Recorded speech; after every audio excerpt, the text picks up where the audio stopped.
My last video was a tour of protein structure. In this video, I'd like to take a tour of amino acids. So let's jump into it. So quick review, proteins are built out of amino acids, which have an amine, a carboxylate, and a C alpha carbon. The C alpha carbon is then bound to an R group, which is variable between amino acids, giving them their particular identity. Now, if you're a sharp-eyed organic chemist, you might have looked at this and said, yeah, well, but you need one other thing, and that is you need to know what's going on at this stereocenter, at this chiral carbon. Is there any preference for one chiral, one enantiomer versus another? It turns out that yes, there is, that life almost exclusively uses L-form amino acids. Now, we don't know evolutionarily why they use L forms rather than D forms, but it's clear that life had to choose between L form or D form, and then once it was chosen, selected to keep that. And the reason is simple. If you take a secondary structure, so if I draw an alpha helix here, very high resolution detail, that is formed by all the chirality of that determines the handedness. If I imagine having a D form, maybe it's the opposite handedness, right? So I've got a helix going one way or a helix going the other. Both are perfectly fine structural elements, but if you try to mix those, you would get a big mess. You would not be able to form particular secondary structures. So it's really important that amino acids have a particular chirality. In our universe, on our planet, it turns out that is L-form amino acids. Okay, so we have amino acids. They've got this amino side, this carboxy side. They're all L-form. When we talk about them, we often split them into a backbone, which is everything but the R group, and then a side chain, which corresponds to the R group. When we start looking at amino acids, what we note is that they have very similar backbones or identical backbones that have an amino group and a carboxy group, and then they have very different side chains, very different R groups. Now, proteins are built out of 20 different amino acids. We're going to look at their properties in a second. But before we do that, we actually have to take a quick aside and just look at how we refer to them. So basically, every amino acid has is a name, and then a 3-letter, and then a 1-letter abbreviation. So this is alanine here. Its 3-letter abbreviation is ALA. Its 1-letter abbreviation is A. We're like, okay, that all makes sense. We've got leucine. We say, okay, its 3-letter abbreviation is Lu, and its 1-letter abbreviation is L. We're like, awesome, that makes sense. Clearly, everything's going to make sense. But I don't know if I've said it here on these videos yet, but whenever I'm teaching in person, I always tell students, biochemists really hate everybody. And so instead of having a saying system, they do things like this. So aspartate has the abbreviation ASP and the 1-letter code D. So turns out this is something that as you're working in this field or as a student, you might just have to memorize what the different amino acid 3-letter codes and 1-letter codes are. Okay, I'm not going to go through them in this video. You can look those up on the internet or ask your favorite ChatGPT. So how do these amino acids differ from each other chemically? And I decided instead of sort of trying to walk through each one individually, I would look at 4 different axes along which amino acids differ from each other. So one thing they differ in is size, just the number of atoms. So we can take a glycine that has a single proton, so it's a very small amino acid side chain. Valine is a little bit larger, has some carbons and some hydrogens, and then we can go up to something like tryptophan and say it's got a bunch of carbons, nitrogen, and some hydrogens. So they differ in their size. Side chains differ in their flexibility. And one way we can measure this is just the number of rotamers. And this is the number of ways to arrange the side chain without a steric clash. So arginine has 51 rotamers, so it's a pretty floppy, flexible side chain. Whereas tryptophan, which we've already looked at, even though it's really big, it's got these ring structures. And so there's actually only 9 sterically allowed ways to arrange it. So it's much less flexible than an arginine. The other way that another way that these side chains differ from one another is hydrophobicity. And a way to measure this is how much nonpolar surface area they have. So if you've seen my video about molecular interactions, the hydrophobic effect is determined basically by how much surface is interacting with water. So the more hydrophobic surface you have, the stronger the hydrophobic effect you give. So alanine is a moderately hydrophobic amino acid. It exposes 37.6 square angstroms of hydrophobic surface area, whereas phenylalanine is a large aromatic residue. Actually, it's a benzene that's glued onto a side chain. It exposes 96.5 angstroms squared of hydrophobic surface area. So this is more hydrophobic phenylalanine than alanine. And then the last character I'll highlight is the number of hydrogen bonds, both acceptors and donors. So asparagine has 2 acceptors and 2 donors. Its close relative, chemically aspartate, actually has 4 acceptors and no donors. Tyrosine is mostly hydrophobic, but it happens to have a donor and acceptor. And then valine has none at all, right? So what we can do is we can take all of the amino acids and we can plot them in 3D in the spinning plot along these different axes. So I'm plotting nonpolar surface area, hydrophobicity. I'm plotting number of side chain hydrogen bonds, and then number of rotamers on this axis. I didn't plot it as size, but size is kind of implicit. Size, the further out you go from the origin, sort of the bigger the amino acid tends to be. And hopefully what you can see as you look at this is the amino acids are kind of spread out across this space, but they do kind of at least tend to cluster together. So the gray amino acids are all kind of in one place. The polar ones in pink are kind of similar, and the red ones are kind of similar, and the blue ones are kind of similar.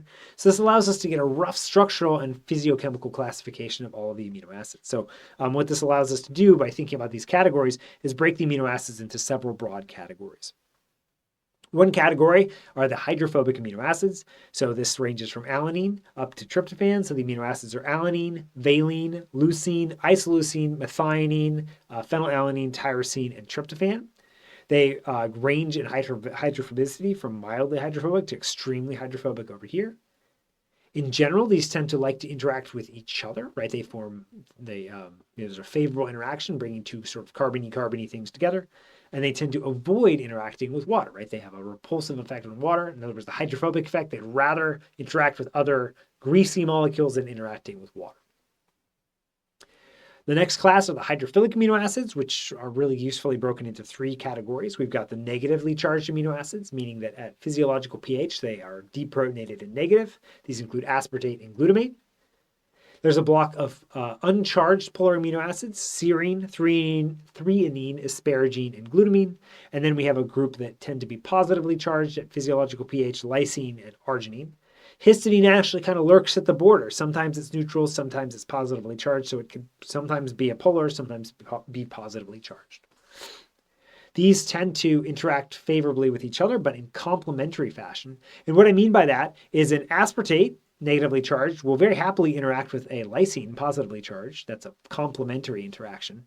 But that aspartate, negatively charged, is not going to interact favorably with a glutamate because they're both negatively charged, right? So instead of, remember, the hydrophobic amino acids just kind of stick together anyone to anyone, this one has some more nuance to it, some more specificity, and there's a complementarity required for the interactions. But all of them will just interact favorably with water, right? They can accept or donate hydrogen bonds with water very happily. Finally, there's a class of a group of amino acids we're just going to call the special ones. These are special because they have specific effects on protein structure. Cysteine, over here on the left, can actually form disulfide bonds with other cysteines. There we go, laser pointer. So this can form covalent bonds, sort of staples across protein structure. That's a new sort of interaction that's specific to cysteines and cysteines alone. And then over here on the right, we've got proline and glycine, both of which actually muck with the backbone a little bit. So they tend to promote kinks in protein structure. Maybe it's most obvious for proline because instead of its R group going off and sticking off into space like everybody else, its R group actually comes back and forms a covalent bond with the amide of the backbone. So this can still form a peptide bond, but as you might imagine, there's all kinds of steric strain from having that ring, so it forms kinks in protein structure. Glycine kind of has the opposite effect. It only has a proton for its side chain, which allows a huge amount of flexibility about the peptide bonds that it makes, so it can kind of flop into any sort of conformation. So these are sort of in this own category of having their own effects. When we think about what is the protein structure, how is it determined? Well, it's determined by the summed chemical features of all of the different amino acids. And we're going to talk about this in more detail a little bit in the video, but I'll give a teaser here.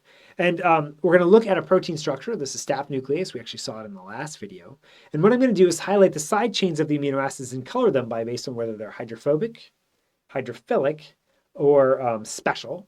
And hopefully what you can see is on the outside of the protein, we've got this sort of shell of green hydrophilic. There's certainly some hydrophobic residues there, but there's lots of hydrophilic. Now I'm going to rotate the structure 90 degrees, and we're looking down and sort of into the center of the protein. And now, just for fun, I'm going to delete all of the hydrophobic amino acids. And what we see when we do that is notice a giant hole opened up into the center of the protein. I'm going to put it back, delete it again. And what's actually happening is all the hydrophobic residues are clumping together to form a hydrophobic core away from the protein, away from water. Okay, so now let's go back. We're going to do a couple more things looking at the amino acids themselves. If we look at this distribution of amino acids across this functional space, we can make a few more observations. One is that the amino acids cover a wide range of properties rather than being sort of clustered into one region of the space. They're kind of evenly spread out. And also, they're evenly spread out, right? So it means that every amino acid has a neighbor with similar properties, right? It's not like there's isolated pockets, with the exception of maybe arginine hanging out there sort of in space. Everybody's kind of near each other. And that's actually really important for protein evolution, because as a protein evolves, what it's doing is it's swapping. Evolution is trying out new amino acids at different positions. And so maybe a threonine can be tolerated at a position. We go from an alanine to a threonine because they're chemically similar to each other. And that enables some new functional change. And you can imagine it's just going on for forever, right? Alanine goes to threonine, goes to serine, goes to aspartate, goes to asparagine, right? So protein sequence evolution and protein functional evolution requires that the amino acids sample different amino acid properties, but also that they're near enough to each other that you can step between them. One really interesting way to illustrate this is to just start morphing between side chains. So imagine we start with a glycine. We say, all right, well, let's put in an alanine. That's a pretty small change, right? If I was looking at a protein structure and I introduced an alanine, I wouldn't expect it maybe to have a huge effect at a glycine position. Maybe, depends a little bit on the architecture, but you can put in alanine, maybe a serine. Oh, that's sort of similar to an alanine. Threonine, that's really similar to a serine. Valine, that's kind of similar to a threonine. Isoleucine, yeah, a lot like a valine. Methionine, yep, not that big of a change.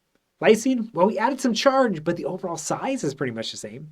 Arginine, a little bit bigger, a little bit different charge. But remember, we started with a glycine, so all the way down here, and we managed to walk our way up to a completely different amino acid where every step along the way was a relatively small change. Really important for how proteins evolve. Just because I was having so much fun doing this, I decided to do it for one other thing, so I'm scooting back down. We're back to our serine, sorry. Now we're going to go from a serine to an aspartate, to a glutamate, to a glutamine, right? So you can imagine walking through most of this set of possible protein sequences, again, with small chemical perturbations, just based on, by changes to amino acids with similar properties, similar sizes and shapes. The last point I want to make about amino acids, and then we'll be done with this, is the amino acid side chains are actually chemically active as well. So it's not just, oh, they're forming these structures, but that they can actually do interesting things. I want to highlight that specifically for these amino acids here. This is histidine. I don't know if it's under me. So histidine, and then serine. And in a particular chemical environment of an enzyme active site, a serine can actually grab the proton off of a serine. Sorry, a histidine can grab the proton off of a serine, creating a positively charged histidine and a negatively charged serine that can go on to do interesting chemistry. And in fact, if you watched my video on protein structure determining function, we actually already saw this. So this is the histidine and a serine inside of it, the enzyme active state of what's called a serine protease. These side chains are going to collaborate together to cut this bond. And the way that this works is the histidine is going to grab onto the proton from the serine, so it just rips the proton off.